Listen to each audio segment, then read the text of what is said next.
नमस्कार, capital TV का खास शो महाराष्ट्र फाइल देख रहे हैं आप। मैं हूं आपके साथ हर्ष भारद्वाज। आज हम आपको बताएंगे कैसे अब धर्मांतरण कानून लाएगी सरकार। बताएंगे आपको वीआईपी हनी ट्रैप में कौन कौन फंसा। बताएंगे आपको उद्धव ने क्यों अचानक बुलाई इंडी गठबंधन की बैठक। एकनाथ शिंदे किस पर हुए आग बबूला और मराठी भाषा पर कैसे बुरे फंसे राज ठाकरे। लेकिन उससे पहले एक नजर टॉप हेडलाइंस पर। धर्मांतरण विरोधी कानून बनाने वाला देश का 11वां राज्य बनेगा महाराष्ट्र, सरकार का बड़ा फैसला। महाराष्ट्र में वीआईपी हनी ट्रैप, अश्लील वीडियो के फेर में फंसे 72 वरिष्ठ अधिकारी और नेता। उद्धव ठाकरे ने कर दी इंडिया ब्लॉक की अर्जेंट मीटिंग बुलाने की मांग, कांग्रेस के रवैये पर उठाए सवाल। इज्जत से काम करो या घर जाओ, महाराष्ट्र के डिप्टी सीएम एकनाथ शिंदे की मंत्री विधायकों को चेतावनी। मराठी के नाम पर राज ठाकरे पर नफरत फैलाने का आरोप, हाईकोर्ट के 3 वकीलों ने एनएसए लगाने की मांग की। महाराष्ट्र सरकार राज्य विधानमंडल के आगामी शीतकालीन सत्र में धर्मांतरण रोकने के लिए एक सख्त कानून पेश करने की योजना बना रही है, यानी धर्मांतरण को लेकर कानून बनाया जाएगा। गृह राज्य मंत्री पंकज भोयर ने विधान परिषद में इसकी घोषणा की। उन्होंने कहा कि प्रस्तावित कानून में अन्य राज्यों के समान कानूनों की तुलना में कड़े प्रावधान होंगे। महाराष्ट्र ऐसा कानून लागू करने वाला भारत का 11वां राज्य बनेगा। पंकज भोयर ने सदन को बताया कि पुलिस महानिदेशक के नेतृत्व में एक पैनल का गठन भी किया गया है। धर्मांतरण के खिलाफ एक ऐसा कानून तैयार होगा जो बाकी 10 राज्यों की तुलना में अधिक सख्त होगा। इस मुद्दे पर पुलिस महानिदेशक द्वारा तैयार की गई एक रिपोर्ट प्रस्तुत कर दी गई है और आगामी यानी शीतकालीन सत्र में यह कानून पारित कर दिया जाएगा। राज्य विधानमंडल का शीतकालीन सत्र आमतौर पर दिसंबर में महाराष्ट्र की दूसरी राजधानी नागपुर में आयोजित किया जाता है। बता दें कि बीजेपी, शिवसेना, रामकपा सरकार द्वारा इस तरह के कानून की और ये कदम बीजेपी विधायकों द्वारा लगाए गए आरोप के बाद उठाया गया है कि विदेशी धन से निर्मित अवैध चर्चों के माध्यम से आदिवासियों का धर्मांतरण किया जा रहा है। बीजेपी के अनूप अग्रवाल ने दावा किया कि पालघर और नंदुरबार जैसे आदिवासी जिलों में अवैध चर्चों की संख्या बड़ी तेजी से बढ़ रही है। उन्होंने दावा किया कि लगभग 2000 की आबादी वाले गांवों में आधा दर्जन चर्च है। उन्होंने आरोप लगाया कि धर्मांतरण धमकी और चिकित्सा सहायता के लालच के जरिए किया जाता है। ये पहली बार नहीं है जब बीजेपी के नेतृत्व वाली महायुति सरकार ने कथित जबरन धर्मांतरण के खिलाफ कार्रवाई की मांग की है। मार्च में मुख्यमंत्री देवेंद्र फडणवीस ने महाराष्ट्र में लव जिहाद कानून की आवश्यकता की वकालत करते हुए कहा था कि सरकार को ऐसे मामलों की तकरीबन 1 लाख से ज्यादा शिकायतें मिल चुकी हैं। महाराष्ट्र में इन दिनों तूफान आने से पहले वाली शांति है। दावा किया जा रहा है कि कुछ संदिग्ध वीडियो हैं जिनकी चुपचाप तरीके से जांच की जा रही है। सुरक्षा एजेंसियों को कई बड़े बड़े नाम इसमें मिले हैं। ये मामला सामने आया नासिक से। नासिक दौरे पर आए महाराष्ट्र राज्य के एक बड़े नेता ने अनौपचारिक बातचीत में मामले का खुलासा किया। ये मामला सामने आने के बाद कई अधिकारियों और नेताओं का भविष्य खत्म होने के कयास लगाए जा रहे हैं। सूत्रों का कहना है कि एक महिला के पास कुछ वीडियो फुटेज हैं जिसमें राज्य के कुछ वरिष्ठ अधिकारियों की संदिग्ध गतिविधियां रिकॉर्ड की गई हैं। सभी वीडियो नासिक के एक 5 स्टार होटल की है। कई प्रशासनिक अधिकारी, राजनेता और महिलाओं के जरिए किए गए गुप्त वीडियो चर्चा का केंद्र बन चुके हैं। हालांकि ये साफ नहीं हो पाया कि ये एक सुनियोजित हनी ट्रैप ऑपरेशन था या फिर सिर्फ रसूखदारों की रासलीला, लेकिन नासिक के राजनीतिक हलकों में इस पर जोरदार चर्चा हो रही है। मामले की शुरुआत तब हुई जब मुंबई नाका पुलिस स्टेशन नासिक में एक महिला ने शिकायत दर्ज कराई। ये वीडियो कथित रूप से इतने संवेदनशील है कि कोई भी अधिकारी इस मामले में सामने आने की हिम्मत ही नहीं कर पा रहा है। जांच एजेंसियां भी इस मामले को बेहद गोपनीय ढंग से देख रही हैं। केवल नासिक ही नहीं, इस मामले की आंच मुंबई और पुणे तक जा पहुंची है। शहरों के भी कई प्रभावशाली अधिकारियों और राजनेताओं का नाम इस कथित गिरोह के संपर्क में होने की बात सामने आ रही है। हालांकि आधिकारिक स्तर पर किसी भी एजेंसी ने अब तक कोई बड़ा बयान नहीं दिया है, लेकिन जिस तरह से मामला गोपनीय रखा जा रहा है उससे शक और गहरा होता जा रहा है। ना तो पीड़िता खुलकर सामने आ रही है और ना ही आरोपी।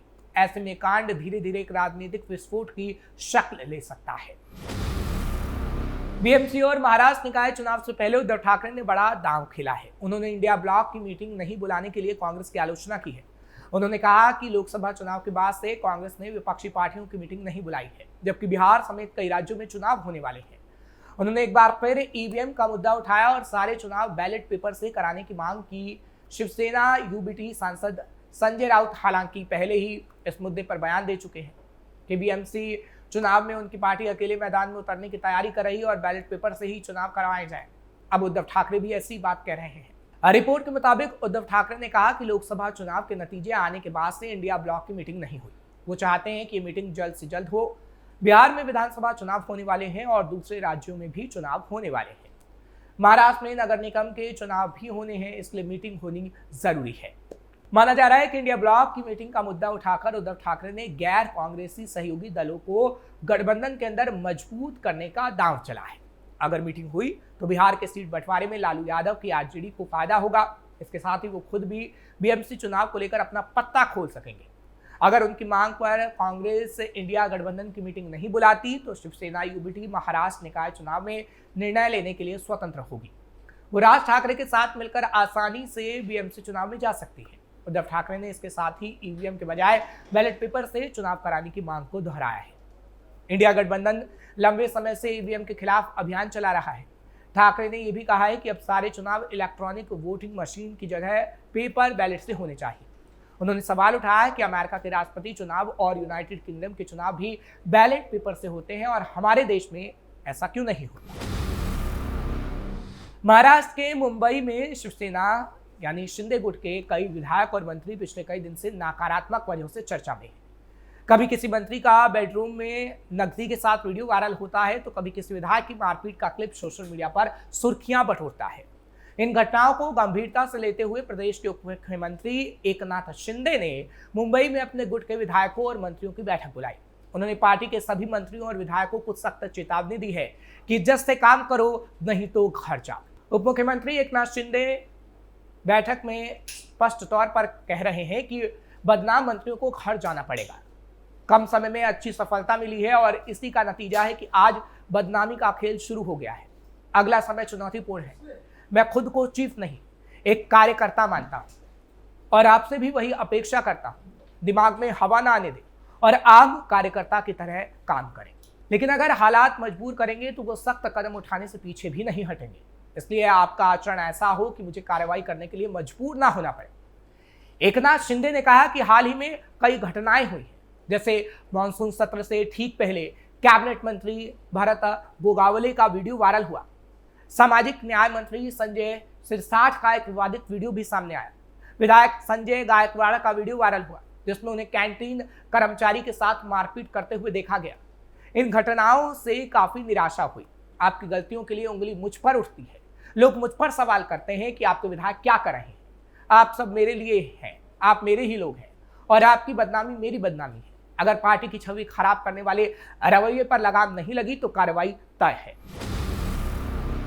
महाराष्ट्र नवनिर्माण सेना यानी एमएनएस के प्रमुख राज ठाकरे के हालिया भाषणों पर विवाद गहराता जा रहा है। बंबई हाईकोर्ट के 3 वरिष्ठ वकीलों ने महाराष्ट्र के डीजीपी को एक चिट्ठी लिखकर शिकायत की है और राज ठाकरे के खिलाफ एफआईआर दर्ज करने और उन्हें कथित भड़काऊ भाषण की उच्च स्तरीय मांग की है कि जांच की जाए और जांच की मांग की गई। उनके भड़काऊ बयानों के लिए उन पर एनएसए लगाने की भी मांग की गई। वकीलों का कहना है कि मराठी महाराष्ट्र की प्रादेशिक भाषा है और सभी भारतीय नागरिकों का यह कर्तव्य है कि वो मराठी भाषा का सम्मान करें। लेकिन बीते कुछ दिनों में एमएनएस कार्यकर्ताओं द्वारा अन्य राज्यों के नागरिकों पर भाषा को लेकर मारपीट की जा रही है। अपमान और हिंसा की घटनाएं सामने आ रही हैं, जो गंभीर और असंवैधानिक स्थिति को पैदा करता है। शिकायत में कहा गया कि 5 जुलाई को मुंबई के वर्ली में एक कार्यक्रम के दौरान राज ठाकरे ने कथित तौर पर कहा कि जो भी हमसे गलत भाषा में बात करेगा उसे 1 मिनट में चुप करा देंगे। साथ ही उन्होंने ये भी कहा कि ऐसी घटनाओं को वीडियो कार्ड से ना शूट किया जाए। वकीलों का आरोप है कि ये बयान कानून व्यवस्था के नजरिए से खतरनाक और संविधान के लिए अनुच्छेदों का उल्लंघन करता है। शिकायतकर्ताओं के मुताबिक राज ठाकरे के भाषण के बाद एमएनएस कार्यकर्ताओं ने आक्रामक रवैया अपनाते हुए अन्य राजनीतिक दलों के नेताओं पर हमले किए और उनके कार्यालयों में तोड़फोड़ भी की। विभिन्न जगहों पर इन घटनाओं को लेकर एफआईआर भी दर्ज की गई है। वकीलों ने आरोप लगाया कि मराठी भाषा के नाम पर हो रहे ये हमले राजनीतिक नफरत को बढ़ावा दे रहे हैं। ये बात स्पष्ट है कि राज्य में भाषाई आधार पर हिंसा फैलाकर सांप्रदायिक और क्षेत्रीय विभाजन किया जा रहा है, जो समाज के ताने बाने के लिए खतरा है। शिकायत में यह भी बताया गया है कि एमएनएस कार्यकर्ताओं ने कई घटनाओं में महिलाओं और बुजुर्गों के साथ दुर्व्यवहार किया, उन्हें धमकाया और पीटा। यह न केवल कानून का उल्लंघन है बल्कि नैतिक और सामाजिक मूल्यों का भी हनन है। वकीलों ने दावा किया कि इस तरह के भाषण केवल महाराष्ट्र में ही नहीं बल्कि देश भर में नफरत का माहौल बना रहे हैं। इससे सामाजिक एकता, शांति और राष्ट्र की सुरक्षा को खतरा हो सकता है। साथ ही साथ यह भी कहा गया है कि अगर समय रहते इन बयानों और हिंसक घटनाओं पर सख्त से सख्त कार्रवाई नहीं की गई तो आम जनता की मानसिक स्थिति, कारोबार और शिक्षा पर प्रतिकूल प्रभाव पड़ेगा। वकीलों ने मांग की है कि इस गंभीर मामलों में राष्ट्रीय सुरक्षा अधिनियम यानी एनएसए के तहत राज ठाकरे और उनके कार्यकर्ताओं पर कार्रवाई की जाए। साथ ही ये भी कहा गया है कि महाराष्ट्र में रहने वाले सभी नागरिकों को संविधान के तहत जीवन, स्वतंत्रता, समानता और धार्मिक अधिकारों की गारंटी दी जानी चाहिए। वकीलों का कहना है कि सरकार की पहली जिम्मेदारी है कि वो राज्य में अराजकता और नफरत फैलाने वालों के खिलाफ सख्त कदम उठाकर कानून व्यवस्था बनाए रखें और ये सुनिश्चित करें कि किसी भी हालात में मराठी भाषी या मुस्लिम समुदाय को जाति, धर्म या भाषा के आधार पर नुकसान ना हो। फिलहाल महाराष्ट्र फाइल में आज बस इतना ही। कल फिर आपसे मुलाकात होगी महाराष्ट्र की कुछ और खबरों के साथ। खबर कैसी लगी कमेंट सेक्शन में जरूर बताएं। खबर को लाइक शेयर करें। कैपिटल टीवी को सब्सक्राइब करना मत भूलिएगा।